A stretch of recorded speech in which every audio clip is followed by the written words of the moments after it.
Hey guys, I'm Chef Mark. Today I'm going to make for a Szechuan chicken, green bean, and mushroom salad, if you will. I'm going to put it inside of a pita, but really it's all about this, utilizing our honey brine rotisserie chicken, same flavor as our honey brine turkeys, but if you happen not to eat this whole thing at once, you've got some leftovers, we need to do something with it, and we'll put together a salad. All right, you need to grab the mushrooms for this dish, so let's grab these king oysters here. This is actually the largest species of the oyster mushroom that you may know already. These in particular, when you put a good hard saute or a grill on them, they caramelize up really great and have an awesome umami flavor. All right, the last thing I need to grab for this is our chili paste here. I'm going to grab this sambal oelek. It's a nice chili paste. It doesn't have the garlic in that some of the other ones do, but it's got a lot of complex variety of chilies in here. It gives a great flavor to the final dish. Let's go put it together.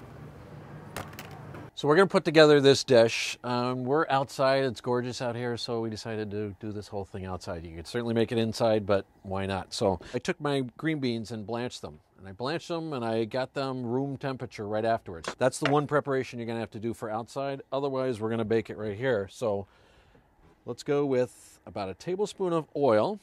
And we're going to take our mushrooms here, and that's going to be heating up on high heat, and we're going to keep an eye on that. Take our mushrooms. These are our white trumpet mushrooms. They're sliced already, but cut them down a little bit because we need to fit them on the inside of a pita. So just some thin slices. And then what I'm going to do is once our pan is hot over here, let's add all our mushrooms at once. And when you add the mushrooms to some fat to cook them, what I want you to do first is completely toss them up with the fat that's on the inside. Let them sit there for a minute with the surface area on the bottom, and that'll start to sear. As that goes, I'm going to cook my pitas, so let's throw a couple of these on the grill just to warm them up. Put some grill marks on it, they'll be nice and toasty. So we'll pay attention to this. This will go about 2 or 3 minutes, and then we'll come back. All right, so now we have to flip over our pitas here. They're a little bit toasty. So let's get those guys.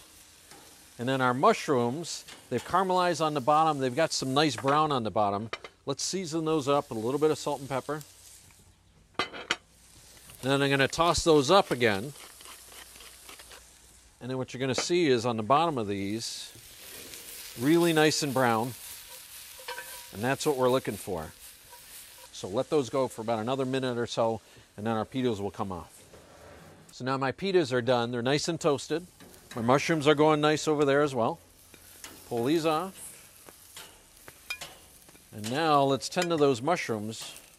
What I want you to do is I'm going to have you take your garlic chili sauce and your garlic. We're going to add that right to the mushrooms.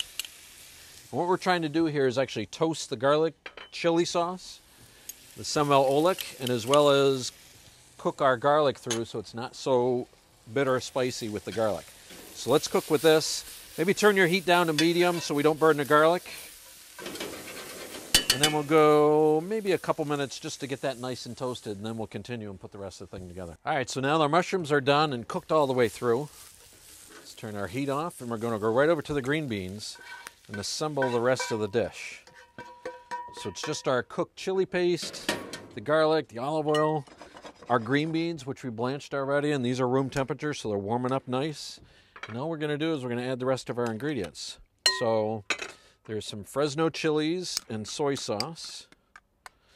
You could add more Fresno chilies if you felt like it, depending on your heat level. Some sesame oil, roasted sesame oil. I'm going to do some agave nectar. This adds a little bit of sweetness, a little lower on the glycemic index. It's a nice balance with our soy sauce. And then some scallions. And then this is our base that we're going to use to toss our chicken in. So a real flavorful base. Make this a little bit more intense because we're going to add our chicken, which is our rotisserie chicken, just simply picked off the bone. We're going to add all that in there and toss this up. Let those get coated really nice. That chicken, after it's been cooked like this, really starts to absorb in a lot of that liquid that's here. You can smell those sesame flavors in there. Fresno chilies, smells great. Take my pitas here and I cut off the top, and I like to have these little small ones here because we're out on a deck, we're having a party. You can pass these things around. They're almost like Szechuan chicken sliders, if you will. You can pass these around, set them up on a tray. Everybody's going to love these guys.